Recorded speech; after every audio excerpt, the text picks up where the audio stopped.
Afternoon, everybody. We have some breaking news coming across the wire that was shared by James K. Phelan. Basically, what's going on here is Ripple files a letter basically in support of their fair notice defense because of a recent Supreme Court ruling that basically contradicts what they said about XRP not being able to use or Ripple being able to use the fair notice defense. So they filed a letter stating this kind of contradiction that was made in this recent Supreme Court ruling. So this is big news that's happening right now. I have the official document to share with you, and I also have what James K. Phelan said to break this news, and that was about, 45 minutes ago roughly now, maybe a little longer. And then we got to get into this. So let me read this, and let me flip the screen real quickly. So make sure to hit that like button, as it really does help push me through the analytics, and also share this so other people can see this as quickly as possible. So what's going on here is here's James K. Phelan's Twitter. He said, Ripple files letter regarding recent Supreme Court case that supports Ripple's fair notice defense. This opinion strongly supports defendant's fair notice defense because the government's prior guidance. And then I have exactly what this official document is here, as I have it personally as well. And if you want to look at all of this and have this at your disposal, just go into my Telegram, if you're part of the Telegram, and you can get it right here. Just click on the what I shared there. Now here we can read this together. So this was filed on March 3rd, 2023. So, dear Judge Torres, defendants Ripple Labs Inc., Bradley Garlinghouse, and Christian Larson respectively submit this notice of supplemental authority relevant to their opposition to the SEC's motion for summary judgment, ECF number 675. And this is official document 813 for your records. On February 28, 2023, the Supreme Court decided Bittner v. United States number 21-1195 in an opinion by Justice Gorsuch. The court reversed a decision by the Fifth Circuit that held that the Bank Secrecy Act authorized a $10,000 penalty for each foreign account that an individual failed to disclose, rather than for each report that the individual failed to file in a section on behalf of himself and Justice Jackson. Justice Gorsuch elaborated on the requirement under the Due Process Clause for the government to provide fair notice of what is prohibited. The rule of lenity exists in part to protect the Due Process Clause's promise that a fair warning should be given to the world in language that the common world will understand of what the law intends to do if a certain line is passed. And the government's current theory poses a serious fair notice problem. The relevant provisions of the BSA nowhere discuss per-account penalties for non-willful violations.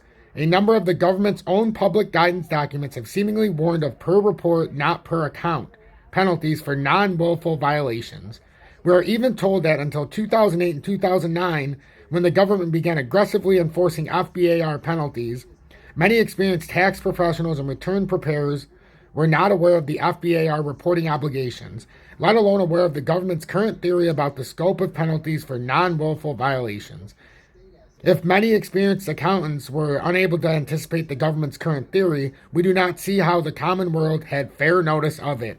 So this is major breaking news. This official document goes very far into what we're thinking long term, that XRP will be a big player, and this goes a very long ways because XRP is tied at the hip with Ripple. And if Ripple can't use XRP in the United States, they're just going to supplement it with something else but use it in the rest of the world. So XRP is fine. But if this goes the way it's looking, we don't know when it's going to happen.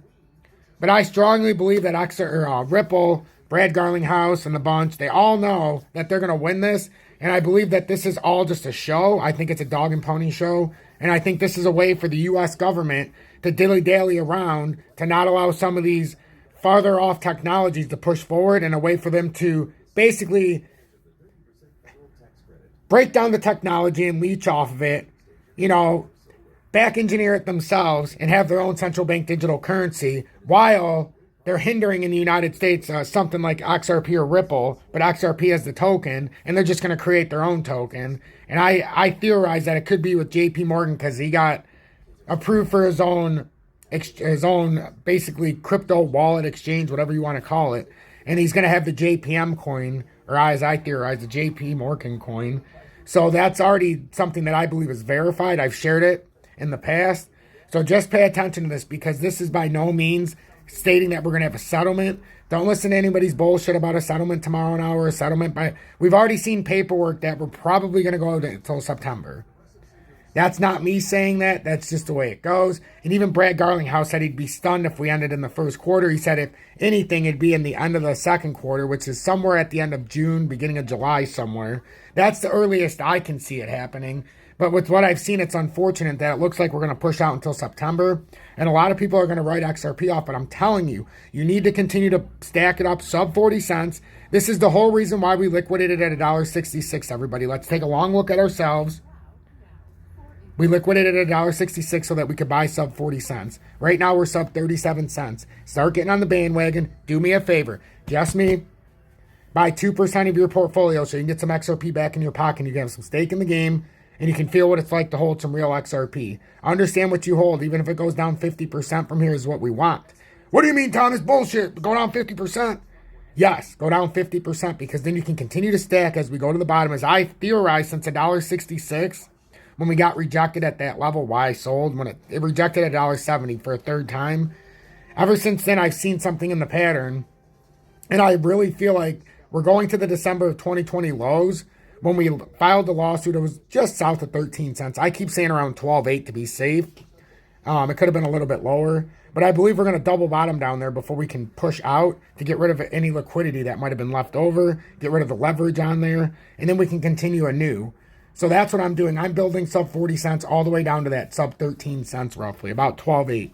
That's my goal. When we start getting sub 20, I start to drop the hammer a little bit more. Sub 30, I'll put in even more. My goal was 10,000 XRP when this journey started, but because of the length of time we spent under 40 cents, I get about $50 a month in XRP rewards in itself on UPHOLD.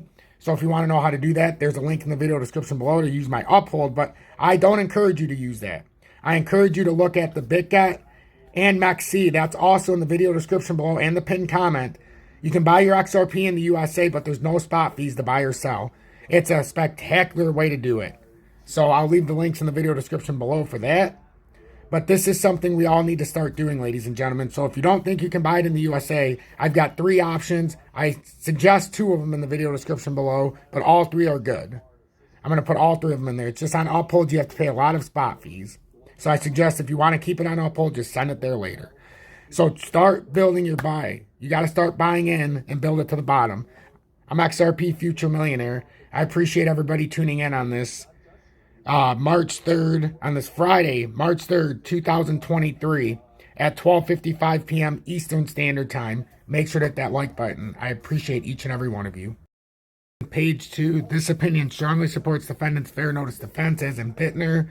The relevant statutory provisions here, the definitions of security, and 15 U.S.C. 77B provide no discussion specific to the facts of this case. As in Bittner, the government's prior guidance appears to contradict its present litigating position. And as in Bittner, many experienced securities law practitioners and industry participants were unable to anticipate the government's current theory.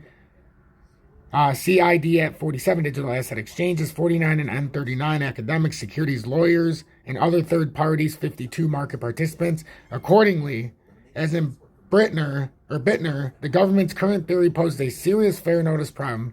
Slip OP at 15. A copy of the Supreme Court's decision in Bittner is attached as Exhibit A for the court's convenience. We thank the courts for its attention to this matter.